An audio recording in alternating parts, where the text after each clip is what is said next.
Welcome to the deep dive.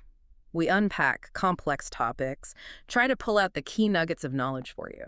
Today, something really practical, something that could genuinely make a difference in an emergency.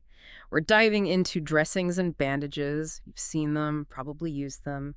But, do you really know the crucial differences, the principles behind using them effectively? I bet there's stuff that might surprise you. Yeah, it's a really common mix-up, isn't it? Thinking a bandage is a dressing, or the other way around. But what's fascinating, I think, is that understanding why they're different isn't just, about words. It's actually critical for proper wound care, for preventing complications that honestly can get serious fast. Yeah. So our mission today, equip you with that fundamental, actionable knowledge. Okay, let's nail down this core distinction straight away then, because yeah, everything else kind of builds on this. When you say dressing, what exactly are we talking about? A dressing is basically a sterile material. Yeah. And the key is it goes directly onto the wound. Right. The first layer. Exactly. It's your first line of defense. Its main jobs are covering the wound, protecting it from infection, helping control bleeding with direct pressure, and absorbing, blood, pus, other fluids, exudates as we call them. And importantly, it helps healing by keeping things moist, reducing pain, and stopping further injury right there at the site. Okay, direct contact with broken skin. So what kinds of wounds absolutely need a dressing? Are there maybe times people skip it when they shouldn't, like for small stuff? Well, dressings are essential for things like abrasions, scrapes, Yeah. lacerations, cuts, puncture wounds, surgical wounds, burns too. Basically anywhere the skin barrier is Right. significantly broken. And yeah, the misconception bit, so sometimes people think, oh, it's just a tiny scratch. But even a really small break in the skin, it's like an open door for bacteria. Yeah. Huh? So using a sterile dressing, even for something that looks minor, is honestly always the safest bet. That makes a lot of sense. Okay, so if that's a dressing, what's a bandage then? Because I'll admit, for years I probably just used those words, interchangeably. Well, you're definitely not alone there. A bandage is, well, it's a clean material, and this is key, not necessarily sterile. It has a few different jobs. Its main one is to hold that sterile dressing firmly in place. But beyond that, bandages support injured limbs, maybe a sprained wrist or ankle. They help control swelling by applying even pressure. They can restrict movement to protect damaged tissues, and they add another layer to prevent contamination. Right, so the bandage goes over the dressing. That's a super clear takeaway. And you said not necessarily sterile for bandages. Does that mean absolutely never put a bandage straight onto an open wound? Absolutely never. Yes, that's a critical duty. Bandages are never applied directly to an open wound without that dressing underneath. Think of it like the dressing is the clean base layer right next to the skin, and the bandage is the secure outer layer holding it all together. Okay, that immediately brings up, well, the whole cleanliness issue. How critical is sterility, this aseptic technique stuff, when we're dealing with wounds? Oh, it's paramount. Sterility means completely free from all living microorganisms. So bacteria, viruses, even tough things like spores. And it's absolutely essential when something is directly touching an open wound. It's all about preventing those secondary infections, especially, after surgery or with deeper wounds. Just think, like even a simple paper cut, right? If you don't handle it cleanly, using aseptic principles, it could, maybe not often, but it could turn into something nasty like cellulitis. That's a bacterial skin infection.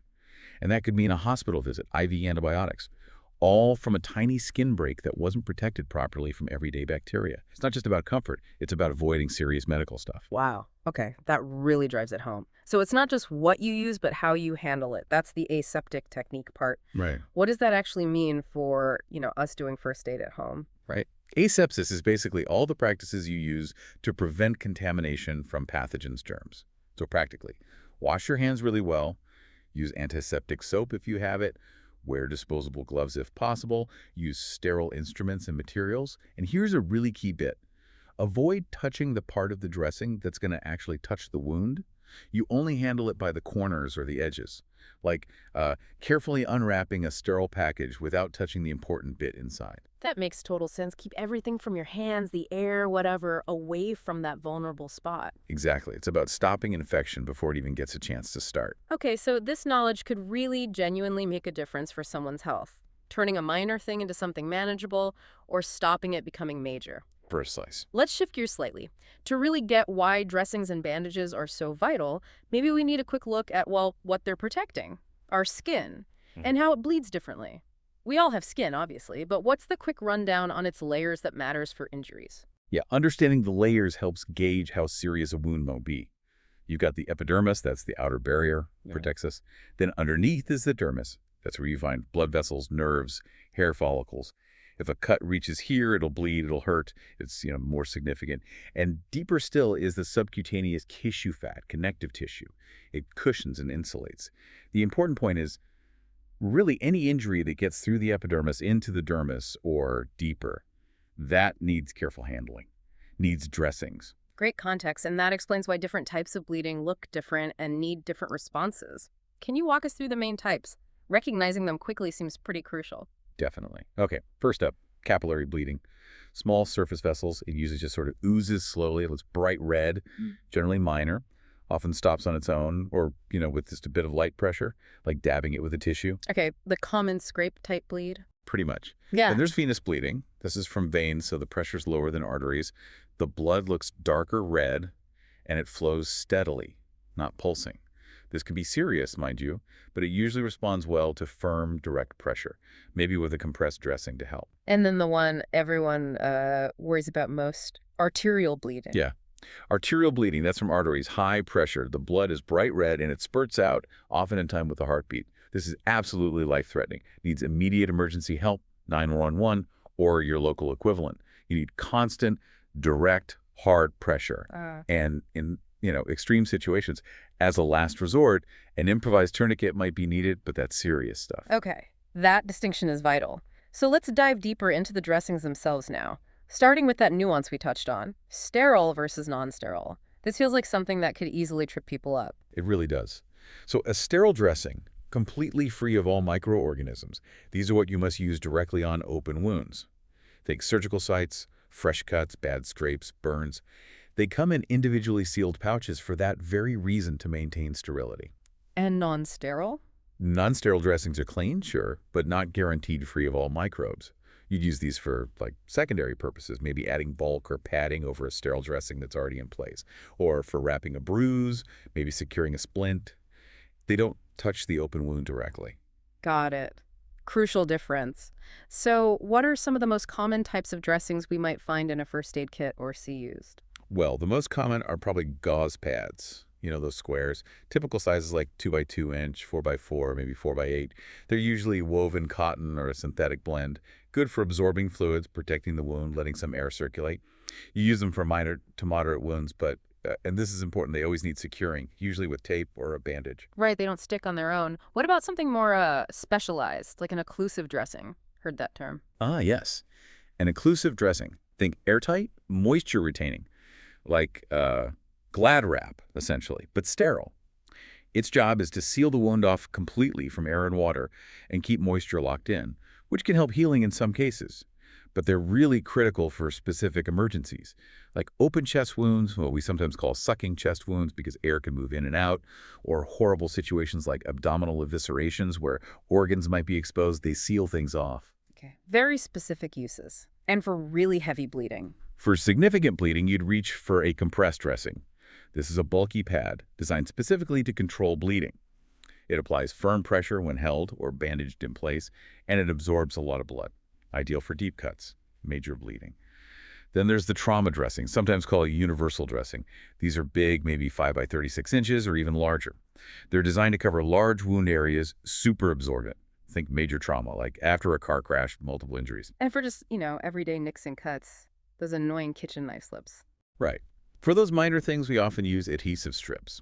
Band-aids, basically, and their relatives. You've got butterfly strips, too, which can help pull the edges of a small, clean cut together. And special shapes for knuckles, fingertips. They're super convenient for clean, shallow cuts. And just briefly, while we're not going super deep into all types, it's worth knowing there are advanced ones, too. Like hydrocolloids, great for blisters. They create this little gel cushion. Hydrogels, foams, films, alginates. Lots of options for specific wound needs. That's a good overview. Covers a lot of ground. So we know the what. Let's get practical. The how-to. Can you walk us through the key steps for putting on a dressing properly, making sure we avoid common mistakes? Absolutely. Okay, step 1. Wash your hands really well. Soap and water. If you have disposable gloves, put them on now. Next, if there's active bleeding, stop it first. Apply direct pressure with clean gauze or cloth. Once bleeding's controlled, gently clean the wound. Sterile saline solution is ideal, but clean, potable water works too. Gently rinse away debris. Then carefully pat the skin around the wound dry. This helps tape or adhesive stick better. Now, applying the sterile dressing itself, remember that key point. Do not touch the part that will contact the wound. Only handle the edges or corners. Place it gently over the entire wound, making sure it covers it completely. Finally, secure it. Use medical tape or wrap it with a roller gauze or a bandage. The key here is secure, but not too tight. You don't want to cut off circulation. Oh, and in a clinical setting, you'd maybe write the date and time on a tape. Less critical at home, usually. Okay, that's clear. So what are the absolute must-remember do's and don'ts for dressings, the things you really need to drill into your head? All right, let's summarize. Do, use a sterile dressing for any open wound. Do, make sure the dressing covers the entire wound, plus a little bit of healthy skin around the edges. Do, keep an eye out for signs of infection, increased redness, swelling, pus, bad smell, more pain.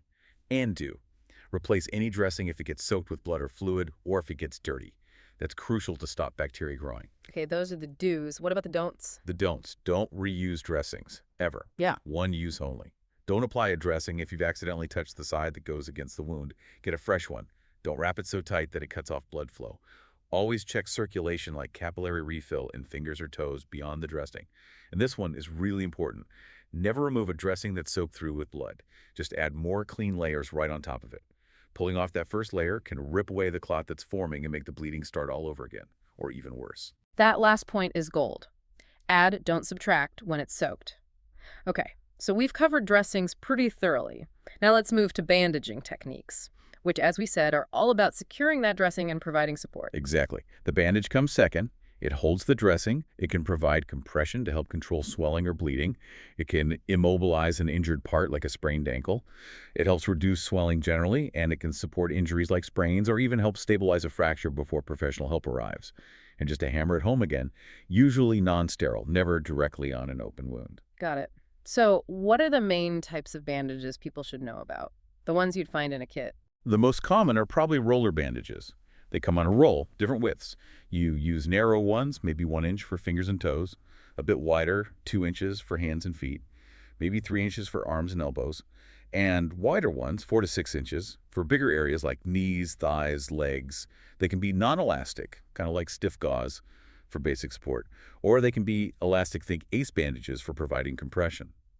Some newer ones are even self-adhering. They stick to themselves, which makes wrapping a bit easier. No clips needed. Okay, the familiar roller bandages. I've also seen those big triangular cloths, like in old war movies or something. Yes, a triangular bandage. Classic piece of kit. It's basically a large triangle of cloth, usually about 36 to 40 inches along the base, and it's incredibly versatile, most commonly. Used to make a sling to support an injured arm or shoulder, but you can also fold it in different ways to make bandages for the head or wrap knees or feet.